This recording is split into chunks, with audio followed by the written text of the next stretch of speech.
the premises that they're trading out of, or they want to buy a semi-commercial property as an investment opportunity. So yeah, anything to do with bricks and mortar, then that's where we come in. Where sometimes we need to work with other partners to help deals get over the line so the clients get the best possible solutions, then we'll do that. But ultimately, yeah, I like to think of myself as the A-team of property finance, and I'm the BA Baracus, and I've got the team around me that helps us get the deals done. The whole thing that we try and do is take the stress of people of something that is usually very stressful, and I pay the price for that with the number of grey hairs that I've got on my head, but I love doing what we do, so it's all good. Okay, that's funny because I fancy myself as the BA Baracus of the construction industry, so I think that we've got something in common there. But tell me, so how is the market at the moment? Are you busy? Are you doing more buy-to-lets, or are you doing more development loans? What are you doing most of at the moment? So essentially, with the stamp duty holiday, a lot more residential purchase and also investment has come into the fold, so to speak. So we're doing a lot of that, where before I would say that wouldn't be a bigger part of our business. But also on the back of that, there's other advantages. Sorry, Riz. Sorry to cut you. Whatever you just did, your audio sounds a lot better. I apologise. I just took you off my wireless earbuds. So hopefully that sounds a lot better now, yeah. Apologies. Okay, so let's go again. Okay, yeah. So it's gone crazy. So essentially what happened was this time last year, we started to go into lockdown. We didn't know where the world was going to be. A lot of the lenders retreated out of the market because, in all fairness, we'd never been here before. Then things started to get slightly better and deals started to come back on the table. A lot of lenders pulled the offers that they had on the table at that moment in time, and things started to get better from there onwards. We had a big issue at the beginning of the COVID pandemic with valuations especially, and lenders not being able to send valuers out to property to appraise the value of things. So that was making them very nervous from there onwards, because obviously if they've got to rely on automated or desktop valuations, there's not that certainty. But as things have got better, the markets come back, valuers can go back and value things, which has definitely improved. And yeah, it's just been crazy since there onwards. Now, Rishi, in extending the stamp duty holiday, has given us another few months where people can still get deals in. I'm really glad he did that, because there were a lot of deals that weren't going to complete in time. But there are other people, it's not just people who are buying their own homes, other people are benefiting from that as well. So yeah, the market's gone crazy and we're playing catch up, but I'd love it that way rather than sitting here twiddling our thumbs. That's fantastic to know. You mentioned something about valuations. I had a bit of an issue. I had a property. I was mid-build and COVID kicked in. A development we were doing with some development funding, and when I went at the end, because the sales weren't going mad, I tried to remortgage them, and they valued them at when we started, and what they valued them at when it came to remortgage, they downvalued them, which meant it left a whole lot of equity stuck in there. But I had to get out of the development funding because some development funders, they spank you with interest once you go over certain deadlines and stuff. I think we had an 18-month window or something, and we were about to go over that period. So I had to remortgage to repay back the development funding. But then the valuations were lower than what I expected. So, yeah, I completely agree. Guys, if you're just joining us now, you're live on stereo. We're going to be talking about anything in property investment. We're here with my boy Riz. He is an expert in this field. And I want to say, guys, we're going to give you advice, but also make sure you seek your own independent legal advice. Don't go out there and say, Daniel from Asheville told me to go and take this loan and build this house. We're here to give you advice. Anything you want to know, we'll answer as best we can. So, Riz, shall we take the first question? Let's go for it, yeah. And just caveating that before you go on, yeah, just echoing what you said there. We're going to give you some information for you to make your own informed decision. Before you do anything yourself, please get appropriate advice for your own circumstances. Let's crack on, yeah.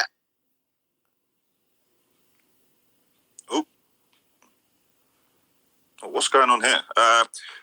Sorry. Good evening, gents. Hope you're well. Very quick question from me. Do you believe that the extension of the existing stamp duty scheme is just a way of clearing a backlog of searches for the solicitors? I've been working for a number of people that have been waiting a very long time to even get searches initiated initially. So I just wanted to get your thoughts on that, really. Hope you're both well. Wicked show. Wow, Can I take that? Yeah, go ahead. Thank you for your question. Sorry. Yeah, go ahead. No, that's a fantastic question. Essentially, there was a lot of talk in the market that he was going to do it, and there was some leaks before the budget. I think people have said this is one of the most leaked budgets that had ever come about. But if he hadn't done it, even just from my own personal circumstances, I'd have had deals that will have fallen off a cliff. And the biggest issue that we've had is lenders. Now, with the lenders, with the whole COVID pandemic, and this is not shooting down any lenders or anything like that, but processing times have taken a lot longer than usual. And the reason for that, in whatever type of financing that you're looking at, is because a lot of lenders are having to work with their teams remotely or at home, and that's added a layer of complication and added time in there. So it's lenders, but also with the legals as well. Now, we've got some great relationships with lawyers, and I've got a lot of sympathy out there for them. The transaction times at the moment, if you look at the average time of transaction from putting a property on to the actual sale happening and concluding, is probably longer than it has been for some time. Getting a lot of lawyers are under the cosh at the moment in terms of the work pressure that they're dealing with. They've got their own issues that they're trying to sort out. And then you've got things like, especially for leasehold properties, getting management packs and this, that, and the other. If he hadn't extended it, there would have been a lot of unhappy people that would have gone through. Would they have still gone through with their transactions? Yes, but if they could have made the numbers stick, if they were already, at capacity in terms of how much they were borrowing, then those deals will have just fallen through. So yes, if he hadn't extended it, I think a lot of deals would have fallen by the wayside. Yeah, great. It's a good question as well, and you touched on that just before it was mentioned as well. So let's take another question. What do you lot think of the current market right now? Obviously, like the stamp duty holiday ending, and do you think it's a good time to buy or what? Thank you for your question. Reece already touched on this. Him and I, we both think that this is a good time. That there's a lot happening in the market at the moment. Now, I do know of a lot of people who were going to sell but refrained from selling and held on to their assets. So, in your experience at the moment, Rishi, are there a lot of people, a lot of things distressed? There are a lot of people in financial trouble. Are there deals to pick up? Or what's going on out there? Yeah, that's a very, very good point. Okay, so I've been asked this question for however long I've been trading. Is this a good time to buy property? And there's a few things that I would say to that. Firstly, none of us have crystal balls. We don't know what's going to happen tomorrow, the day after. But the one thing that I do know is that if you go back and look at property prices, let's say for the last 30 or 40 years, over time, they have only gone one way. Okay, even when we had the credit crunch after the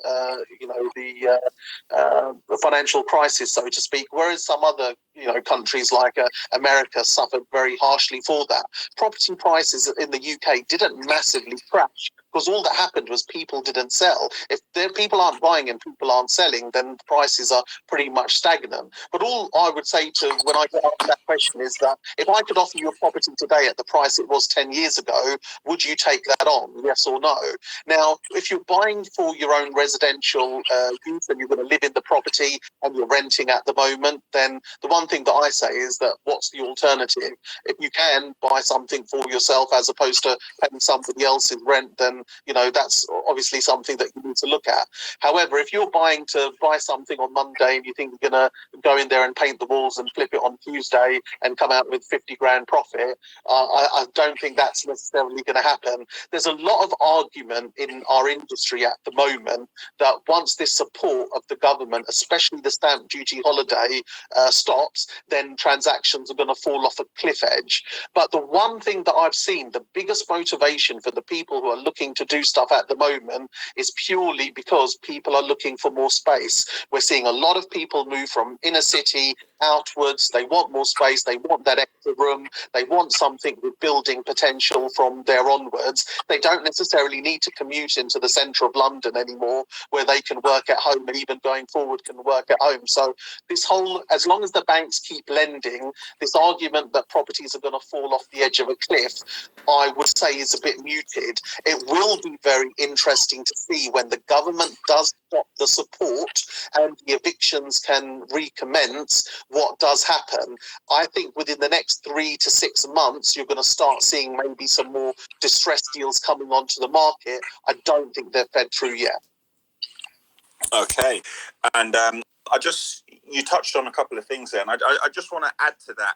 In that, guys, when you say help from the government, always remember as well, there's different scales of the market. You know, government help at one end, but then if you're talking at the super high end market, you're talking about houses over a certain value. Somebody who can afford a house at 10 or 15 million pounds, generally, irrespective of the financial circumstances of the majority of the world, they can still afford it. Like, those people aren't really. So property transactions, they may slow down, but there are an element of property transactions which will continue, and the market will keep moving. And always remember, if the market is down by 20%, so you think, oh my God, my house is worth 20% less. The house you want to buy is more than likely 20% less as well. So it's not all doom and gloom, and you have to try to find the opportunity in what you're doing, and search hard for your deals. Guys, you're live on stereo. You're live on stereo with Riz from 3R Mortgages and your boy Daniel from Asheville. We're taking all your questions on property investment and finance. Let's take another one. What's up, Dan? What's up, Riz? What's your opinions on the new government-backed 95% mortgage LTV loan scheme that they're doing? Do you think it's a good idea? Can I jump on that one? Question. Yeah, go ahead. Sorry, yeah. In my opinion, I think it's fantastic. Helping first-time buyers, especially, onto the property ladder, advantages everyone in the property chain, as well as investors. And the reason that I say that is that if people are being helped getting that first rung on the ladder, let's say, then that's going to help somebody who's trying to sell a flat, let's say, move into the next property, and then those people move into the next property, and that's going to create movement and liquidity into the market. Now, even in the last week, Daniel, on the residential side, because that's available on residential properties, there has been movement from other lenders who have returned to the 95% lending outside of the government scheme, which with the initial lenders that they talked about, it's going to come through in the next week or so. We should have some more information. Really? So there are already schemes, and the lenders are now getting a bit more relaxed to start lending at those higher values. But especially on the residential side, borrowing is based on income and expenditure and affordability for a lot of these lenders. So just because of this government scheme and you've got 5% deposit, if your income doesn't stack up or your expenses are high, then that doesn't necessarily mean that you're going to be able to get a property that you wouldn't have previously.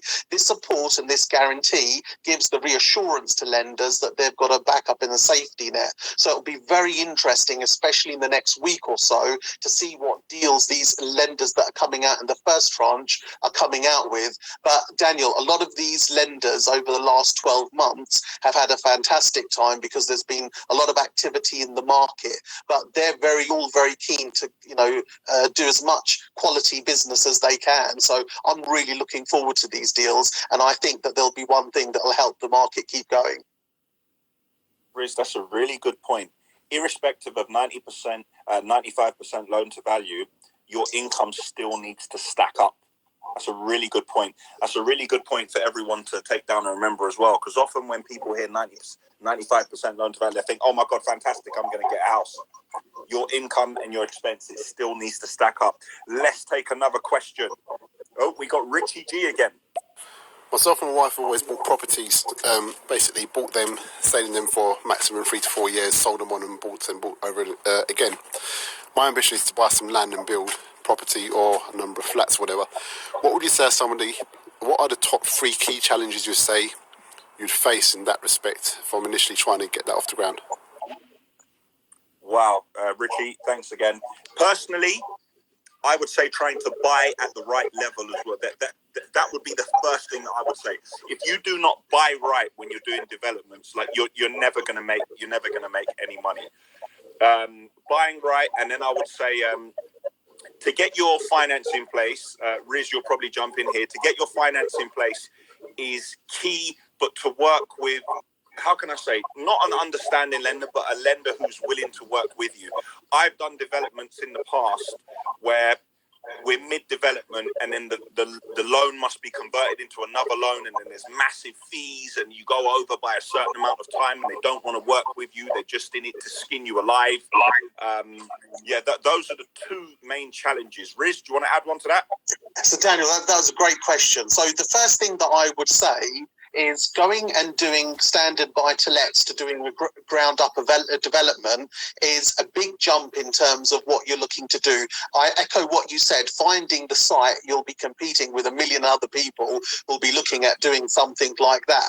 Now, the second thing that I think you also need to consider, apart from financing, if you're going to do something like that, is that the lender is going to want to see what type of experienced team that you're doing. So if you are somebody like Daniel and you've got a portfolio and you've done these developments before and you can evidence to them, when you're putting that to a lender, then that gives them a level of confidence. If you haven't had that experience, if a lender's going to entertain the deal, what they'll want to see is that you're working with, let's say, a architect or a builder that's got the appropriate designations and experience of doing these similar developments. And Daniel, the one thing that I just want to bring in here, which I think is really, really important for anybody who's involved in property, is to have a team around you. I call it the power team, that when you have any ideas or suggestions that you can refer to. And in your power team should be the money man, somebody like myself or a broker or a lender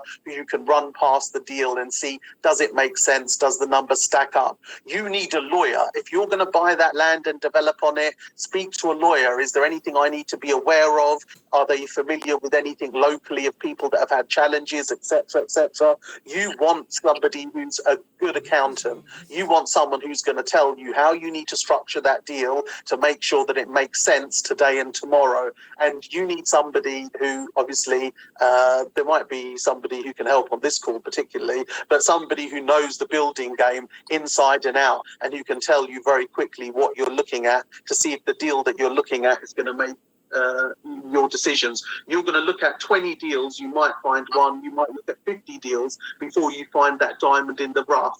But have that power team behind you, because all the guys that I deal with and the girls and everybody that I deal with who are successful have got those teams behind them who stop them making the costly mistakes. Yeah, I'll add to that. I've got some. I don't do it for everyone because it's very time consuming. But I've got some friends who do developments, and they bring me to see a house, and they go, "Yeah, well, I'm buying it for X. My stamp duty's this. My expenses are this. The build here is X." And I'll be like, "No, it ain't." They're like, "Yeah, this is easily 300 grand build." I'm like, "Nah, this is 500 grand." "No, it's not 500 grand, did it?" And I'll be like, "Look at this. Look at this. Look at this. Look at this. Look at that."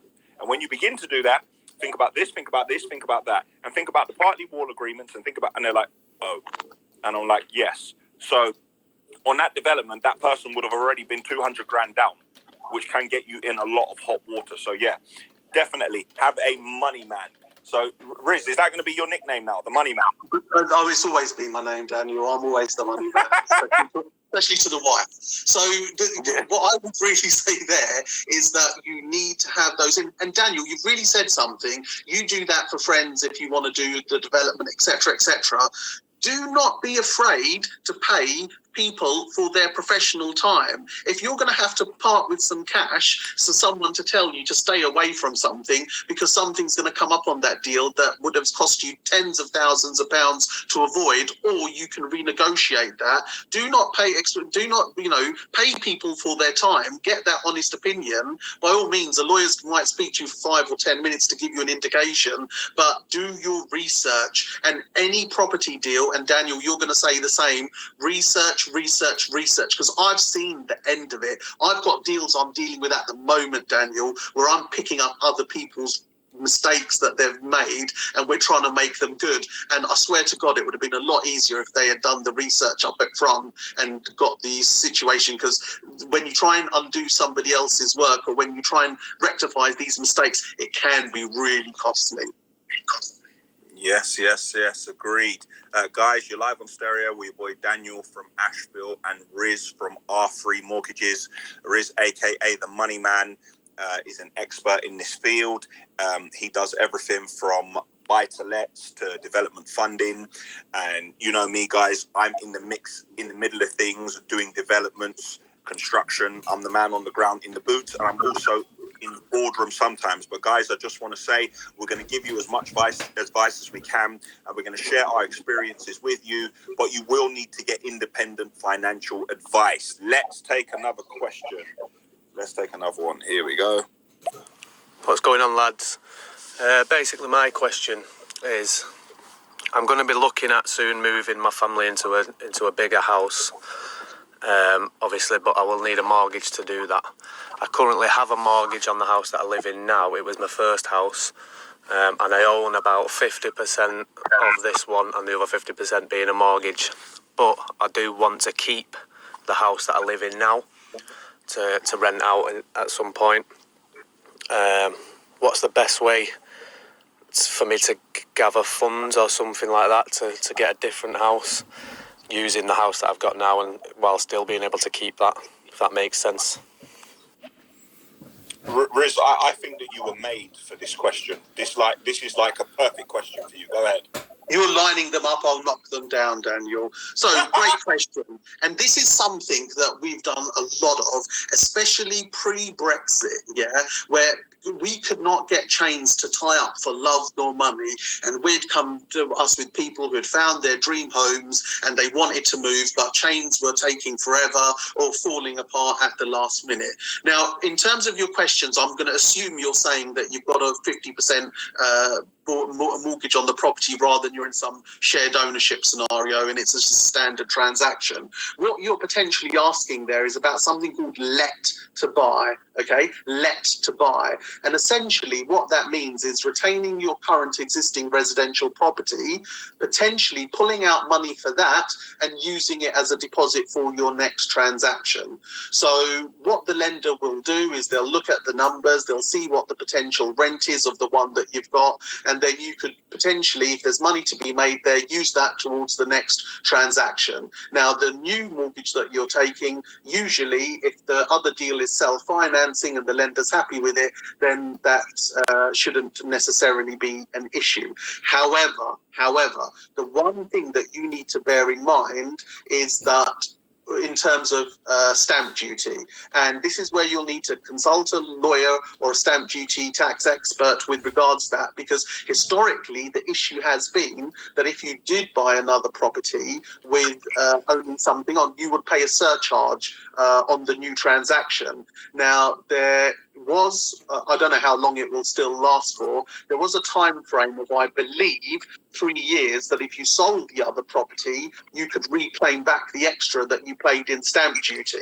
But that's the one thing that you need to think about if you're doing that transaction, and a solicitor will be able to guide you on. But especially where you've got chains breaking in a market, or you found a property and not able to sell your one, then that is an option. You would need to usually keep at least 25% equity still in your current property, but it all depends on the numbers. But yeah, that's a let to buy scenario. So you're keeping your existing property in order to purchase another one. Yeah.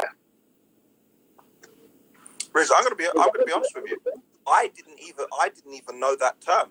So thank you. I know buy to let. I didn't know it the other way around. That's the first time I've heard that. So even I am learning on today's stereo. So thank you so much. Let's take another question. Good evening, gentlemen. A question for both you.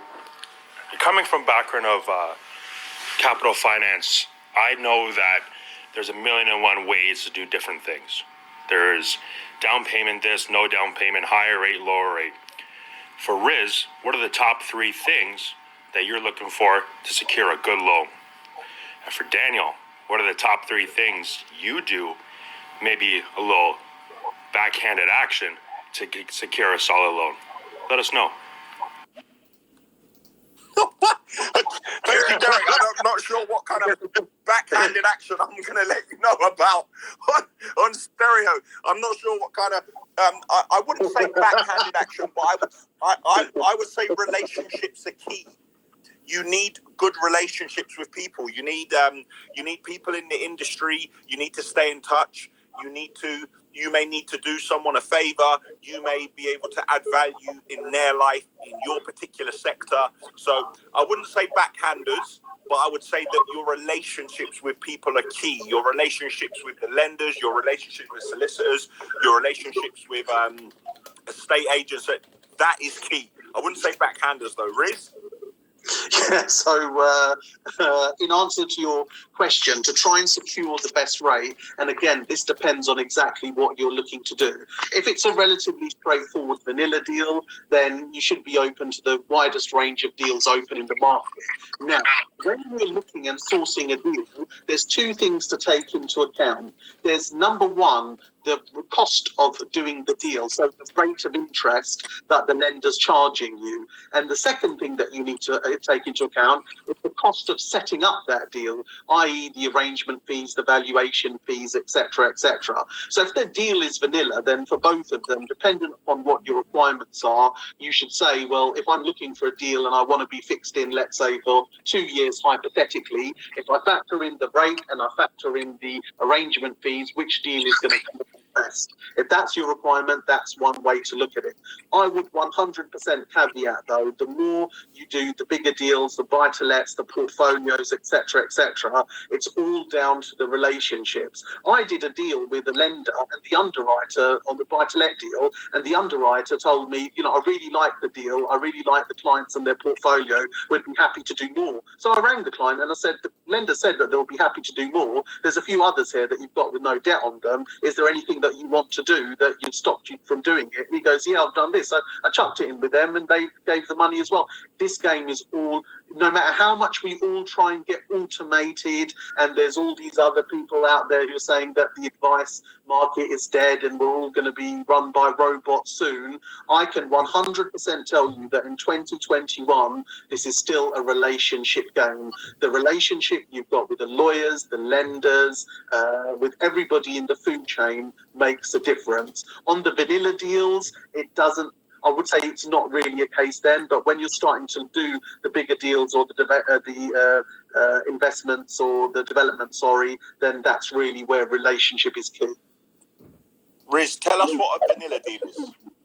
A vanilla deal is someone comes to me and says, look, I've got a buy-to-let property that I want to do. I want to borrow X on it. The property's quite standard, brick construction, tile roof, etc. It's getting really good rental income, and this is what I want, and this is what I'm looking to do. Or outside of that, you've got one where the deal doesn't fall out of that. There might be something about the client historically. There might be something about the property or the development, for example, and it falls outside of the thing. But also one thing that I would say, don't chase rate alone, because there'll be some deals out there that lender X will advertise some brilliant rate, but you could be sitting there for 3 months to try and get that rate. If you've got a deal and you need to get it over line quickly, you're going to service, and how quickly the lender moves should also be factored in. So to get the deal over the line and you get that deal versus somebody else, it might be more prudent for you to take a slight hit in terms of the cost in the short term to secure that deal. So it's not always about the rate.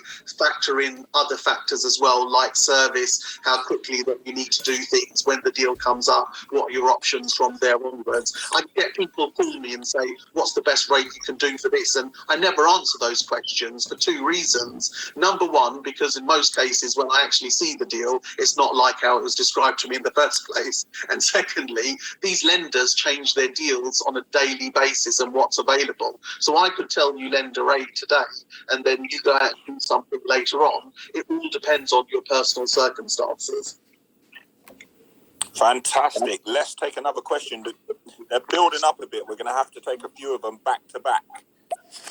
Hi guys, I don't know if this is a very broad question, but what is the property market like in other countries? For example, mainly USA. I understand, people invest in property in UK and, make money out of it. Is it the same in every other country, or, is it different? And yeah. I'll answer a bit of this. I can comment on on property in St. Lucia, because that's where my family are from, and I do have family in the States as well. I believe that the property market in England, and particularly London, is a bit unique. I can't really think of many places in the world, maybe like New York or somewhere like that. I can't really think of many places in the world where people can, buy a place for X, spend X, and make a certain amount. What do you think about that, Riz?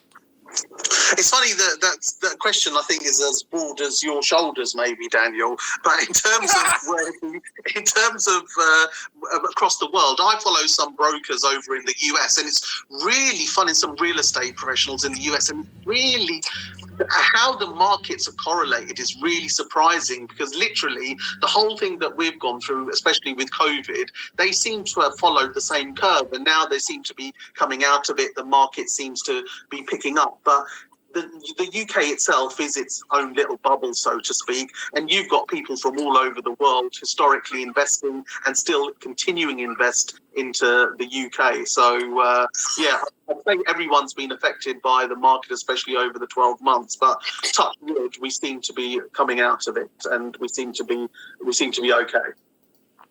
Yep, let's take another question. This time from Chris. Hi guys. I got myself into a poor financial situation a few years back now, which means I have a poor credit rating. Have you got any advice for somebody in a similar position to myself who feels like they're really missing out on things in the industry at the moment? Chris, firstly, sorry to hear that. Secondly, I had an issue like this myself. It was a very long time ago. Chris, the first thing I'd tell you to do is to print your credit report on Experian or one of their competitors and see exactly what the problem is. There may be an old debt or an old loan that maybe you can begin to service it, make monthly payments, or even clear it, or go back to that lender and make a payment plan. If you can pinpoint exactly where the problem is, you can begin to repair your credit history. And then that was what I had to do. And then once you repair your credit history again, then you can speak to someone like the money man, like Riz. Riz, what do you think? So, yeah, that's a great question. And Daniel, a lot of people have historically had things happen to them, and I think sometimes in their head, they think that there aren't any lending options available to them. And I've had a number of cases where people have come to me thinking that something's happened to them and that's going to rule the line out of anything that they do in the future. And in some cases, it isn't. You have to remember that the number of lenders that are available in the market is usually quite vast. Now, how can all these lenders compete for your buck, so to speak? They can either compete on rate, which nobody wants to do because that's just going to be a race to the bottom, or alternatively, they can compete on criteria. So it may be that there are lenders out there who, if they can't help you now, it might be in the future that they can help you. But the one thing that I would say, and whether it's ourselves or whoever you do, two things. One is get a copy of your credit file, as Daniel very rightly said, see what the issue is. A lot of these credit services also give you help and suggestions on how to improve your credit as well. And there are a number of fantastic charities companies out there who can give you that help and advice as well. But speak to somebody and tell them what the situation is. Be upfront with them, and they can maybe guide you against what you need to do to get yourself back onto the track that you want to be on. Fantastic, guys. You're live on stereo. We your boy Daniel from Asheville and Riz from R3 Mortgages. Ask us anything about property, investment and finance.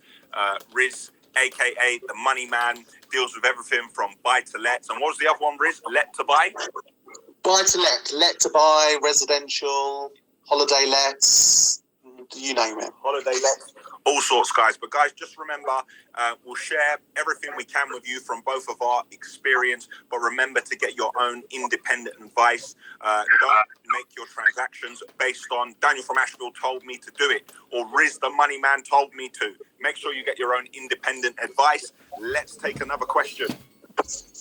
Do you think the artificial kind of price hike since COVID, just talking about buying residential property, do you think that will stay, or do you think it will go back down to pre-COVID levels in terms of house prices?